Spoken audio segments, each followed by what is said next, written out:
आज हम लोग जो अंतःद्रव्यी जालिका पढ़ा रहे थे लास्ट टाइम में, जिसे हम एंडोप्लाज्मिक रेटिकुलम कहते हैं, आज उसी में आगे कंटिन्यू करते हैं। आज अंतःद्रव्यी जालिका में सबसे पहले सपाट वाला कल आप लोगों ने लास्ट टाइम में पढ़ लिया था। आज हम लोग कणिकामय या खुरदरी अंतःद्रव्यी जालिका पढ़ेंगे, जिसको हम अंग्रेजी में रफ इंडोप्लाज्मिक रेटिकुलम कहते हैं। रफ इंडोप्लाज्मिक रेटिकुलम कहते हैं और शॉर्टकट में RER से प्रदर्शित करते हैं। इसमें क्या होता है कि जो जीवद्रव्य की कला होती है, बाह्य स्तर होता है, उस पर छोटे छोटे दाने के रूप में राइबोसोम्स जमा हो जाते हैं। कौन आ जाता है? राइबोसोम्स आ जाते हैं, जिसके कारण उसकी सतह चिकने होने के बजाय खुरदरी हो जाती है। सतह कैसी हो जाती है? चिकने के बजाय खुरदरी हो जाती है। इसमें जो जो छोटे छोटे दाने आते हैं उसे हम लोग राइबोसोम्स कहते हैं। क्या कहते हैं बच्चों? राइबोसोम्स। ये राइबोसोम्स हमारे मतलब जो किसमें उपस्थित है? रफ एंडोप्लाज्मिक रेटिकुलम RER पर। वो प्रोटीन उपापचय में सहयोगी होते हैं। प्रोटीन के उपापचय में क्या करते हैं? मदद करते हैं। तो ये मैंने बनाया है रफ एंडोप्लाज्मिक रेटिकुलम। इसे आप RER कह सकते हैं। RER, ठीक, शॉर्टकट में RER हो गया। तो एक मैंने बनाया, उस पे आप छोटे छोटे दाने जैसी संरचना दिखा दिया। अब संरचना के आधार पर भी एंडोप्लाज्मिक रेटिकुलम को 3 भागों में बांटा जाता है। संरचना के आधार पर भी एंडोप्लाज्मिक रेटिकुलम को 3 भागों में बांटते हैं। पहला है सिस्टर्नी।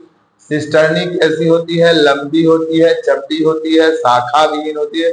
इसमें बहुत सारी शाखाएं नहीं होती है, समानांतर पैरेलल चलती हुई रहती है, जैसे कि यह मैंने बनाया है। ठीक है, आप लोग देख सकते हैं। यह कैसी होती है? लंबी होती है, चपटी होती है, शाखा विहीन होती है और थैली जैसी संरचना होती है जो समांतर चलती है, जिस पर क्या आ जाते हैं? राइबोसोम्स आ जाते हैं। ठीक। दूसरी है थैलियां, वेसिकल्स। ये अंडाकार जैसी रचना होती है, जो मैंने बनाया है अंडाकार जैसी। तीसरी है आपकी नलिकाएं, जिसको हम लोग अंग्रेजी में ट्यूब्यूल्स कहते हैं।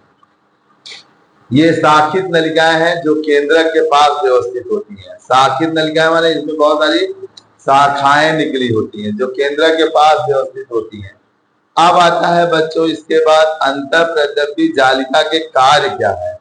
तो सबसे पहला और प्रमुख कार्य है प्रोटीन संश्लेषण के लिए स्थान प्रदान करना।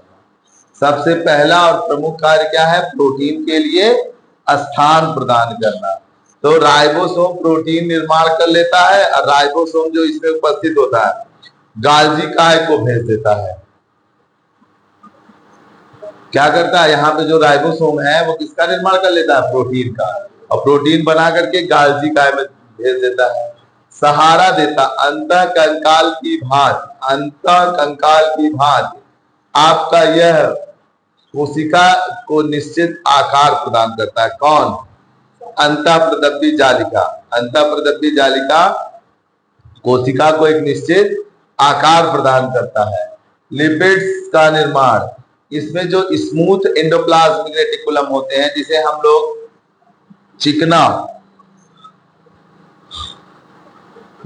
लोग चिकना अंतःप्रद्रव्य जालिका कहते हैं, वह कोलेस्ट्रॉल तथा लिपिड को भी बनाने में सहयोग करता है। ग्लाइकोजन का निर्माण, यह CR जो हमारा स्मूथ एंडोप्लाज्मिक रेटिकुलम है, यह ग्लाइकोजन के भी निर्माण में सहयोग करता है। इस तरह से आज हमारा अंतःप्रद्रव्य जालिका समाप्त होता है। अगले पीरियड में हम नया कोशिकांग लेके आते हैं और वह होगा गाल्जी काय।